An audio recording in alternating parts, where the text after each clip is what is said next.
नमस्कार दोस्तों, आप सभी का स्वागत है एक बार फिर से एक नई वीडियो में। आज की वीडियो में हम आपसे बात करने वाले हैं यूपी एनएचएम सीएचओ की वैकेंसी के बारे में।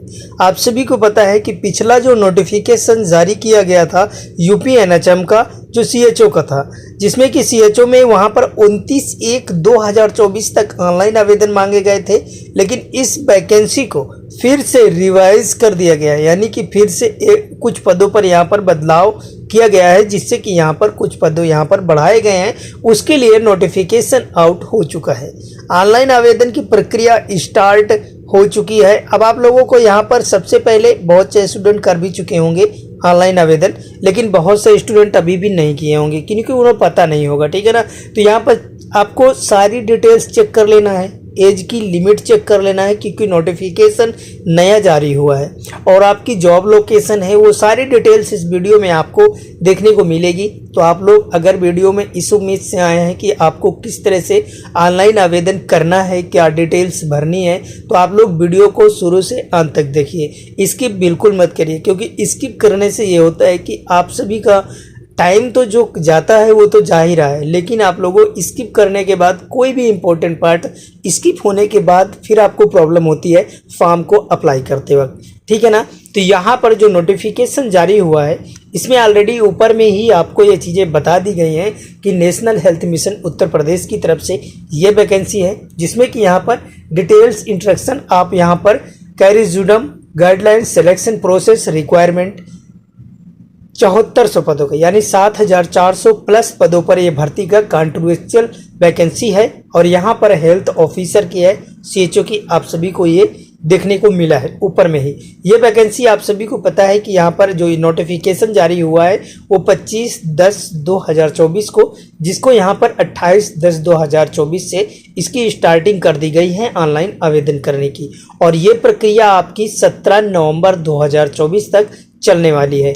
इसका नोटिफिकेशन ये आपको बताता है कि आप लोग ऑनलाइन आवेदन कर सकते हैं। अब इसके लिए जो डिटेल्स दी गई है वैकेंसी की, वो किस कैटेगरी में कितनी वैकेंसियां यहाँ पर मेंशन की गई हैं, वो वैकेंसी यहाँ पर आपको दिखाई जा रही है, ठीक है। क्योंकि पिछली जो वैकेंसी थी उस वैकेंसी में यहाँ पर जो आपको नोटिफिकेशन था वो 7401 पदों का ही था, लेकिन यहाँ पर उस वैकेंसी में किसी कारणवश से उस वैकेंसी को फिर से निरस्त किया गया था। इसके बाद इस वैकेंसी को फिर से लाया गया है, जिसमें कि 400 प्लस वैकेंसियां यहाँ पर कुछ बढ़ाई गई हैं, ठीक है।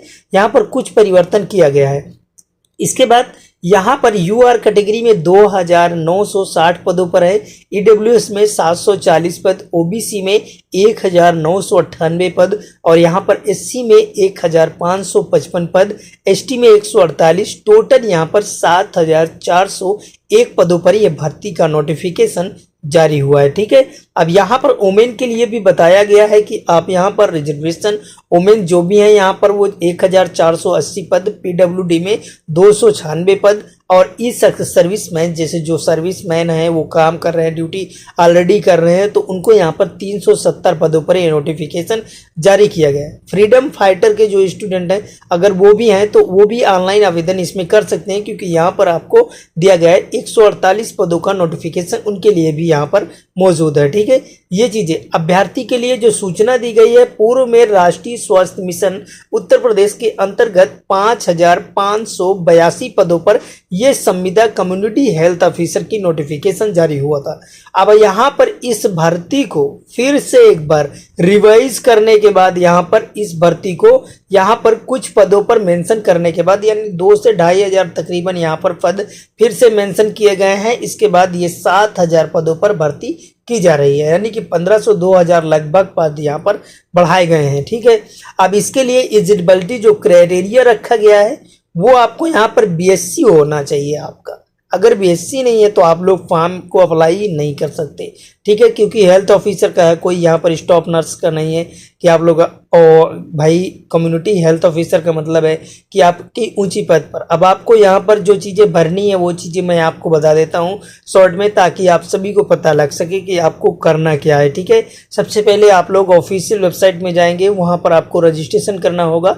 रजिस्ट्रेशन करने के बाद आप ऑनलाइन आवेदन कर सकते हैं। अगर उसके लिए आपको वीडियो चाहिए तो नीचे कमेंट्स बॉक्स खुला हुआ, आप लोग कमेंट्स कर दीजिए, मैं आपको ऑलरेडी बनाकर बता दूंगा कि किस तरह से आपको यहाँ पर अपने फॉर्म को फिलअप करना है और किस तरह से आपको रजिस्ट्रेशन करना है। वो सारी जानकारी आपको अगली वीडियो में देखने को मिल जाएगी।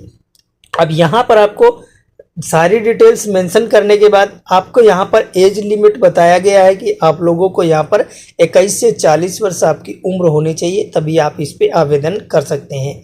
यहाँ पर जो आपको डिटेल्स दी गई है, ये सारी चीज़ें आपको ऑलरेडी पता है कि किस कैटेगरी में कितनी छूट आपको दी जाती है। ठीक है, ये चीज़ें आपको बताने की आवश्यकता नहीं है। ठीक है, रिजर्वेशन आपका रहेगा और यहाँ पर आपको यहाँ पर कैंडिडेट ब्लॉकर जो आपको डिटेल्स दी गई है वो चेक कर लीजिए। ये जरूरी नहीं है, आप लोग टेंशन मत लीजिए इन चीज़ों के लिए। मेन चीज़ें मैं आपको बता देता हूँ। यहाँ पर क्वालिफाइड के लिए जो भी मिनिमम क्वालिफिकेशन आपका कंप्यूटर बेस्ड टेस्ट होगा, जिसमें कि आपका डॉक्यूमेंट्स वेरिफिकेशन भी होगा।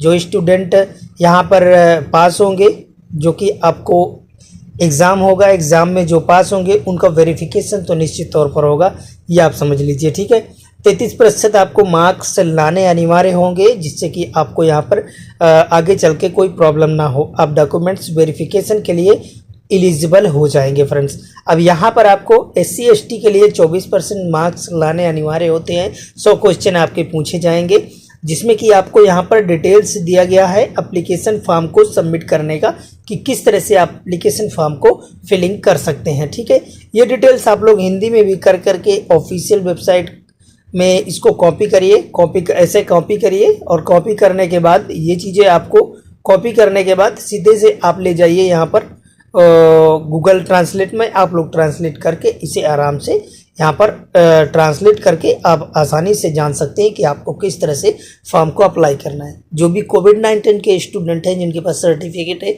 वो लोग लगाना ना भूले इस चीज़ों को। ठीक है, ध्यान से आप लोग फॉर्म भरिए। और इसके अलावा यहाँ पर जो आपका नॉर्मलाइजेशन किया जाएगा, नॉर्मलाइजेशन भी होगा, मैक्सिमम क्वालिफिकेशन मार्क आपका जो अलाउ होगा वो चीज़ें आपको यहाँ पर दी गई है, जो मैंने पहले आपको वीडियो में बता भी चुका हूँ पिछली बार। और यहाँ पर आपको ये डिटेल्स आपको मेंशन करनी है। तो एग्ज़ाम आपको होगा ये तो क्लियर पता है, लेकिन एग्ज़ाम का डेटा भी मेंशन नहीं किया गया। जैसे यहाँ पर फॉर्म अप्लाई क्लियर हो जाते हैं, वैसे UPNHM की तरफ से जैसे ही अपडेट्स आएगा वैसे ही आपको यहाँ पर प्रोवाइड कर दिया जाएगा ऑलरेडी वीडियो में, कि आपको यहाँ पर जो डेट है वो क्लियर कर दी गई है एग्ज़ाम की। ठीक है, यहाँ पर आपको किसी भी कारण के लिए आपको यहाँ पर कॉल भी किया जा सकता है, या फिर आपको मैसेज भी किया जा सकता है, या और कोई प्रॉब्लम होती है तो आपको खुद कांटेक्ट करने का यहाँ पर डिटेल्स मेंशन किया गया है। अब ये चीज़ें आपको देख लेना है अच्छी तरह से, और किस कैटेगरी में किस डिस्ट्रिक्ट में कितनी वैकेंसियाँ हैं उसकी सारी डिटेल्स यहाँ पर मेंशन की गई है। देखिए, बहुत से स्टूडेंट ऐसे भी होते हैं जो कि कम वैकेंसी होती है वहीं पर अप्लाई छोड़ देते हैं। ठीक है, ये कम वैकेंसियाँ हैं ना, ये कम वैकेंसी यहाँ पर होती है, वहाँ पर स्टूडेंट कम अप्लाई करते हैं, क्योंकि यहाँ पर मेरिट जो होती है वहाँ पर कट ऑफ होता है जो हाई जाता है। ठीक है ना, ये चीज़ें आप लोगों को पता ही होगा। लेकिन जो छोटी का जैसे कि आप 50 पद यहाँ पर दिए गए हैं GB नगर में। ठीक है, GB नगर में 50 पद दिए गए हैं, तो इनमें बहुत से स्टूडेंट ऐसे होंगे जो नहीं करेंगे ऑनलाइन आवेदन, क्योंकि 50 पद है, कहेंगे करेंगे ही नहीं हम। लेकिन जो बंदा यहाँ पर कर देता है, जिनका यहाँ पर, क्योंकि ऐसे बहुत सारे भाई लोग हैं जो छोड़कर चले जाते हैं कम वैकेंसी को देख करके, तो उसमें अप्लाई अगर आप करते हैं तो आप लोगों के लिए चांसेस ज़्यादा बनते हैं, क्योंकि कम वैकेंसी को देखकर बहुत से स्टूडेंट ऑनलाइन आवेदन नहीं करते। ये बात आपको शायद उल्टा लगे, लेकिन बिल्कुल कन्फर्म है, क्योंकि पिछली बार जब यहाँ पर स्टाफ नर्स की वैकेंसी आई थी तो यहाँ पर आप सभी को पता है कि छोटे पदों में भर्ती बहुत कम लोगों ने ऑनलाइन आवेदन किया था, और ज़्यादा जहाँ पद थे वहाँ पर भरमार थी, उसका कट ऑफ कितना हाई गया था। ये चीज़ें आप लोगों को ध्यान रखनी है। तो आप ऑनलाइन आवेदन करें, एक छोटा सा लाइक वीडियो को करते चले, ताकि आगे आने वाली वीडियो का सभी नोटिफिकेशन आपको आसानी से मिल सके फ्रेंड्स।